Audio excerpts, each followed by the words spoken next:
Learn from the past season is one of the most important things a grower can do, because every operation is going to be a little bit different. We see that across all of our geographies that work at Syngenta. So you want to be more prescriptive. You don't just want to do a blanket approach across your whole field. There's some growers that we work with that maybe only 1 or 2 fields have red crown rot, or 1 or 2 fields have sudden death syndrome. So they'll want to make sure they use an over treatment for those pests in those fields. Red crown rot, we've seen yield hits 30 plus bushel.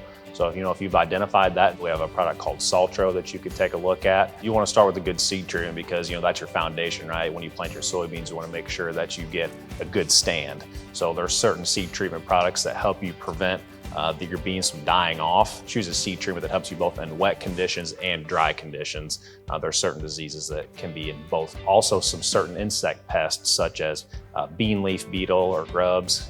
The cruiser component of our Cruiser Max Apex seed treatment can help with that. Then comes your weed control program. If you had challenges with weeds, you need to take a look at what you did and visit with an expert to see how you could tweak your program. For example, there was quite a few folks that may have left the pre out of their program because, say, it was dry in June. They just said, well, I'm probably not gonna get an activating rain.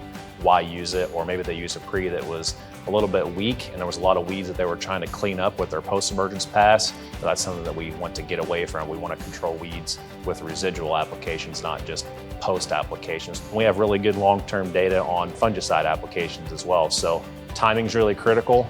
We have data that shows being too late, it may not necessarily pay. So you want to get your fungicide applied on time, and you want to use the right product, one that lasts long enough. So older fungicides don't last all that long. We have a product called Mirabis Top Fungicide that can last significantly longer. You really just need to reflect on the pests that you saw in your field and your main challenges as you go in to make your plans, because you can't save yourself to prosperity, especially with low commodity prices. So you need to take a look at what products actually provide a positive ROI and have a good data set to go along with them, as opposed to just buying, the cheapest product that you can.